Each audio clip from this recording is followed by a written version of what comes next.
ये सरकार नमस्कार, माहौल जबरदस्त शानदार। आइए सरकार, chapter number 24 last chapter of GST वो भी बात कर लेते हैं सर। बहुत टफ चैप्टर नहीं है, बहुत इंपॉर्टेंट भी नहीं है, पर सर 2-3 सेक्शन बहुत काम के होते हैं, पर सर जो भी सिलेक्टेड सेक्शन मैंने इस चैप्टर में डाल रखे हैं। आइए सरकार देख लेते हैं मिसलेनियस प्रोविजन। सबसे पहली बात सेक्शन नंबर 6 बोलता है क्या, authorization of officers of the state tax. मतलब सर कुल मिला के इस सेक्शन के थ्रू पावर मिला कि सर अगर मैं सर मेरी फाइल ज्यूरिसडिक्शन जो है मेरा एसजीएसटी में है, तो वो एसजीएसटी का ऑफिसर मेरे लिए सीजीएसटी का ऑफिसर भी रहेगा, और सर जो सीजीएसटी का ऑफिसर अगर मेरा ज्यूरिसडिक्शन सीजीएसटी में, तो वही ऑफिसर एसजीएसटी का ऑफिसर भी होता है। ऐसा मैंने लेक्चर में बताया था। वो यहां से इस सेक्शन से सेक्शन नंबर 6 से पावर मिला। Same section section number 6 SGST act में भी दे रखा है, जहां पे सीजीएसटी के ऑफिसर को पावर दे रखा है कि वो एसजीएसटी का भी असेसमेंट वगैरह कर सकते हैं। Clear, done sir. फिर सेक्शन 144 बोलता है क्या, presumption as to certain documents in certain cases. अगर कोई भी डॉक्यूमेंट्स वगैरह आपने प्रोड्यूस किए थे या आपके यहाँ से सीज हुए प्रोडक्शन, आपने सर आपके यहाँ जब इंस्पेक्शन किया, सर्च किया, रेड किया, तब आपके यहाँ पर कोई डॉक्यूमेंट हमको हाथ लगे, या आपने ही किसी इंस्पेक्शन में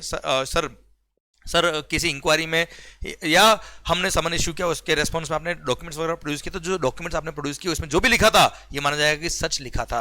क्लियर। अगर वो स्टैम्प पेपर एग्जीक्यूट कराए थे तो ये माना जाएगा कि आपने स्टैम्प पेपर एग्जीक्यूट कराए थे। सर आपने अगर कोई सिग्नेचर किए तो माना जाएगा, कोई सिग्नेचर किए हुए तो माना जाएगा आपने सिग्नेचर किए। इन ये सारे documents will be accepted as an evidence against you in this case unless you prove it otherwise. Clear sir. Section 145 कहता है क्या, आजकल तो सर डिजिटल जमाना है साहब, तो इसलिए सर माइक्रोफिल्म या फिर fax copy of the documents या कंप्यूटर प्रिंट आउट अगर आपके यहाँ प्रीमाइसेस में मिल गए, तो सर उनमें जो लिखा है वो प्रिंटेड जो मटेरियल था ये माना जाएगा कि सच है, उस वीडियो में जो दिख रहा है मान लेंगे सच है, unless you prove it otherwise and that will act as an evidence against you. Sir 146 common portal, ये रहा सेक्शन नंबर 146 जिसने पावर दिया गवर्नमेंट को to notify the common portal, और ये सेक्शन का पावर यूज करके गवर्नमेंट नोटिफिकेशन दिया और बोला क्या, www.gst.gov.in is the common portal for the GST purpose. और ईवी बिल के लिए e-way bill gst.gov.in is the official website of the government for e-way bill purpose. बच्चों 149 बोलता है जीएसटी कंप्लायंस रेटिंग। अब तक no doubt sir compliance rating वाला section अब तक गवर्नमेंट ने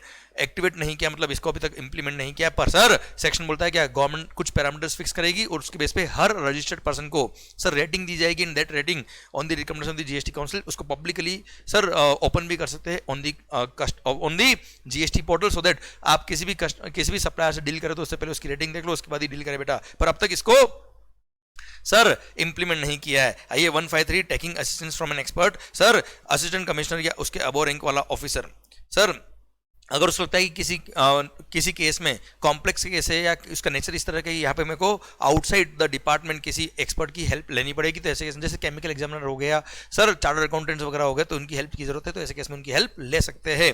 then power to take sample, sir commissioner या ऑथराइज्ड ऑफिसर के पास पावर है कि वो चाहे तो आपके सर जो गुड्स आप प्रोड्यूस करते हो, जो गुड्स में आप डील करते हो, उनके सैंपल्स विड्रॉ कर सकते हैं, और सैंपल जो ड्रॉ किया है सर उसके बेस पर वो असेसमेंट वगैरह जो करना कर सकते हैं, एंड सर टेस्टिंग वगैरह करेंगे, एंड सर उसका एचएसएन कोड वगैरह में अगर इश्यू है तो उसको एग्जामिन कर सकते हैं। प्लस इन सैंपल पे कोई जीएसटी पे करने की जरूरत नहीं, पर अगर कोई रेमनेंट सैंपल बच गया तो ये सैंपल आपको वापस रिटर्न किया जाएगा। देन बर्डन ऑफ प्रूफ, अगर आपने आईटीसी लिया है तो burden of proof is on the assessee कि सर वो डॉक्यूमेंट्री एविडेंस प्रोड्यूस करेगी, उसको आईटीसी मिलना चाहिए। Then 157 protection of action against the department officer, sir यहाँ पे बोला है कि अगर किसी भी ऑफिसर ने अपनी ड्यूटी निभाते हुए कोई एक्शन लिया है अंडर दिस एक्ट, तो ऐसे केस में सर कोई भी कोर्ट उस ऑफिसर के अगेंस्ट कोई भी केस एक्सेप्ट नहीं करेगा। जैसे कोई एसएससी क्या रेड मारी और सर रेड में मान लो कुछ नहीं मिला मान लो, पर ऑफिसर ने अपनी बोनाफाइड बिलीफ में ये एक्ट किया था, उस पर सफिशिएंट एविडेंस थे, उसने अपना काम प्रॉपर्ली किया था, ठीक है यार, वहाँ पे कुछ ऐसा मिला नहीं, बात अलग है, तो ऐसे केस में वो एसएससी उस पर मानहानि का केस नहीं लगा सकता है, डिफेमेशन का केस नहीं लगा सकता है। Sir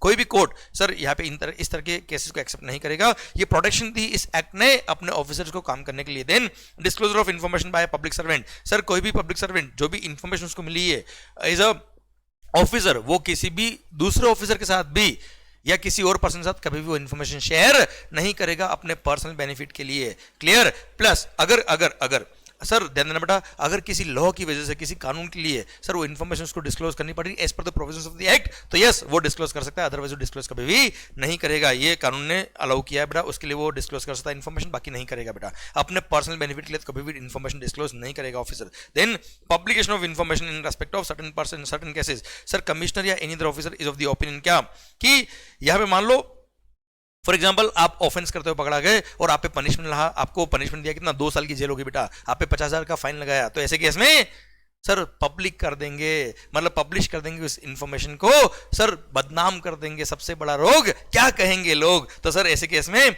name of the person and other particular relating to any proceeding, या आपने क्या ऑफेंस किया था उसके अगेंस्ट में डिपार्टमेंट ने क्या एक्शन लिया वो पब्लिश कर देंगे न्यूज़पेपर के अंदर जिस लोकेलिटी में आप रहते हो या जिस लोकेलिटी में आपका बिजनेस है उस लोकेलिटी के लोकल न्यूज़पेपर में वो पब्लिश कर सकते हैं। और हाँ ध्यान देना बेटा, सर ध्यान देना बेटा, sir in case of firm name of the partners, in case of company director, managing agent, secretary, treasurers, managers, in case of AOP members of the AOP, इन सब के नाम भी पब्लिश कर सकते हैं। पर हाँ पब्लिकेशन करने से पहले ध्यान देना बेटा, डिपार्टमेंट क्या करेगा, एक बार वेट करेगा उतने टाइम के लिए जितना आपके पास राइट टू अपील अगर है, तो राइट टू अपील जब तक एक्सपायर नहीं होता तब तक का सर वो टाइम इंतजार करेगा। और अगर आपने अपील फेल कर दी तो जब तक अपील डिस्पोज ऑफ नहीं हुई थी, एसएससी के अगेंस्ट ऑर्डर नहीं आता है और फर्दर राइट का अपील नहीं बचता उसके पास, तब जाके वो पब्लिश करेगा, अदरवाइज पब्लिश नहीं करेंगे। Sir 169 it's a very good section, ये बोलता है क्या, service of notice, demand etcetera, order etcetera in case of GST. तो सर कोई भी डिसीजन, ऑर्डर, समन, नोटिस या अदर कम्युनिकेशन जो होगा वो कैसे कम्युनिकेट करेंगे, आपको कैसे सर्व करेंगे सर, अब वो डिपार्टमेंट को in following department following mode से आपको सर्व कर सकता है। सर्व मतलब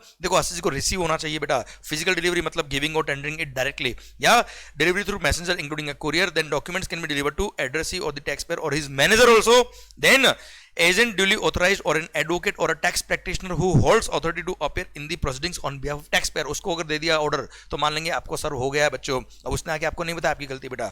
a person who is regularly employed by him in connection with his business, then adult member of his family residing with the taxpayer, clear। Jyoti enterprise का judgement था sir service tax में, उसकी वजह से पॉइंट डाला। Then sir registered post या speed post और courier with acknowledgement due के थ्रू भी भेज सकते हैं आपके last non place of business और रेजिडेंस पे। सर जीएसटी पोर्टल पे सर आपको नोटिफाई कर देंगे या फिर ईमेल भेज देंगे। सर मीडिया, सर न्यूज़पेपर जो लोकेलिटी में आप रहते थे या जहां पर आप अपना बिजनेस करते थे वहां पब्लिश कर देंगे, मान लेंगे आपको डिलीवर हो गया अगर सर्व नहीं कर पा रहा डिपार्टमेंट तो। Then other modes, if above modes fail then it can be served by, sir आप जहां जो आपका एड्रेस है वहां पर किसी प्रोमिनेंट प्लेस पे पेस्ट कर देंगे उस ऑर्डर को, इस नोटिस को चिपका देंगे और 2 विटनेस से साइन करा देंगे कि देखो सर हमने चिपकाया, दिख रहा है आपको, ओके मान लेंगे सर्व हो गया। पर सर ऐसा पॉसिबल नहीं है, मान लो जहां पे पेस्ट करने गए वहां गुंडे रहते साहब, वहां आप पेस्ट करने गए आपको ही पेस्ट कर डाला बेटा, तो सर ऐसे केस में सर डिपार्टमेंट जिस ऑफिसर ने ये नोटिस सर्व किया है, नोटिस इश्यू किया है, वो अपने ऑफिस के अंदर नोटिस बोर्ड पे अगर हैंग कर देगा तो भी मान लेंगे वो ऑर्डर सर्व हो गया, बैंड बज जाने साहब। डेट ऑफ सर्विस क्या होगी, नॉर्मल केस में जब आपको सर्व किया तो मानेंगे सर्व हो गया है। स्पीड पोस्ट, रजिस्टर्ड पोस्ट के थ्रू भेजते तो नॉर्मल टाइम जो लगता है इन पे पोस्ट में